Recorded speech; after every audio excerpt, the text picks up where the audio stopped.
পিছন পিছন যে নিজের সর্বনাশ করবেন না। তাই সেই দিন এসে গেছে সামনে, আগামী পরশু দিন। তাই বলছি, পালিয়ে যাওয়ার রাজনীতি আর নয়, যেতে হবে না। আপনার নিরাপত্তা নিশ্চিত করার দায়িত্ব আমাদের। সেই জন্য বলছি ভাই, সকলের কাছে করজোরে অনুরোধ করব, সকলের চরণে, তৃণমূল করছেন, কংগ্রেস করছেন, সিপিএম করছেন, তাদের কাছে অনুরোধ করছেন, ভাই আপনাদের প্রতি আমাদের কোনো রাগ নেই, কিন্তু এবারকার লড়াই বাংলার অস্তিত্ব। থাকুন তৃণমূলে, খান তৃণমূলের, যা করবেন করুন, ভোটটা বিজেপিকে দেন।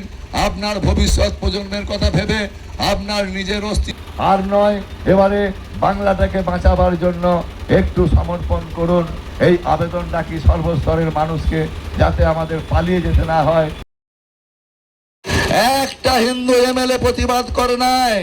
এই চটি চাটা এমএলএরা হিন্দুদের প্রতিনিধি নয়, এটা শুনে রাখুন। ফিরহাদ হাকিম বলেছে তাদেরকে মুসলমান করবে ধর্ম পরিবর্তন করে। এই যে বলছে, মমতা ব্যানার্জিও প্রতিবাদ করেনি, আর এত এত হিন্দু এমএলএ আছে, কেউ প্রতিবাদ করেনি। হিন্দুদের প্রতিনিধি নয়, এরা মুসলমানদের প্রতিনিধি।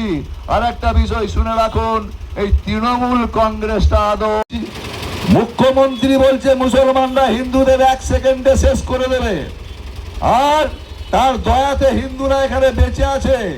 তাই এই বর্তমান অবস্থায় বাংলার যে অস্তিত্বের সংকট, আপনারা যদি মনে করেন আপনার এই বাড়ি ঘর 3 তলা 5 তলা করেছেন, সব ভোগ করবে ওরা। হিন্দুদের বাড়ি ঘর কেড়ে নেবে, মেরে ধরে বউগুলোকে দখল করবে, মেয়েগুলোকে দখল করবে, করে আপনাদেরকে তেড়ে দেবে। এই জায়গায় পশ্চিম বাংলা এসে গেছে।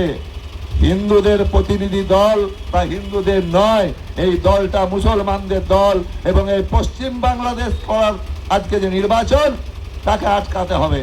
উনি চাইছেন এটাকে ভারতবর্ষ থেকে বার করে নেবে বাংলাটাকে, আর এইটা পশ্চিম বাংলাদেশ হবে। সেই জন্য ওরা স্লোগান দিচ্ছে জয় বাংলা। আরে জয় বাংলা কারা স্লোগান দেয় জানেন? বাংলাদেশে যখন একটা হিন্দুর মেয়েকে তুলে নিয়ে যায়, তখন জয় বাংলা বলে তুলে নিয়ে যায়। যখন হিন্দুর বাড়িতে আগুন লাগায়, বাংলাদেশের ওরা বলে জয় বাংলা। যখন একটা মায়ের সামনে, বেটার সামনে মাকে ধর্ষণ করে, তখন তারা বলে জয় বাংলা।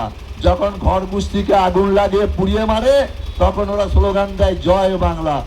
আজকে পশ্চিম বাংলার তৃণমূলীরা এই স্লোগান দিচ্ছে জয় বাংলা। কত বড় লজ্জা! কি আমি তৃণমূলের সেই ভাইদের বলছি, যারা জানো না এই স্লোগানটার মানে কি, তারা স্লোগানটা দিও না।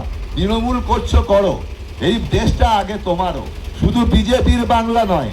বাংলাটা যারা তৃণমূল করে তাদেরও, সিপিএম কংগ্রেস করে তাদেরও। পশ্চিম বাংলাটা আগে বাঁচান, তারপর রাজনীতি করবেন। আপনার কথা কেউ শুনবে না। মুসলমানরা তৃণমূলেরও নয়, মুসলমানরা সিপিএমেরও নয়, কংগ্রেসেরও নয়। মমতা ব্যানার্জি এবং তৃণমূলকে ঢাল করে তলায় তলায় তারা সংখ্যা বাড়ানোর প্রতিযোগিতা চালাচ্ছে। 4টে করে বিয়ে করবে, 40টা করে ছেলে করবে, আর সংখ্যা বাড়িয়ে হিন্দুস্তানে বাংলাটাকে দখল করার জন্য মমতার সাহায্য চায়।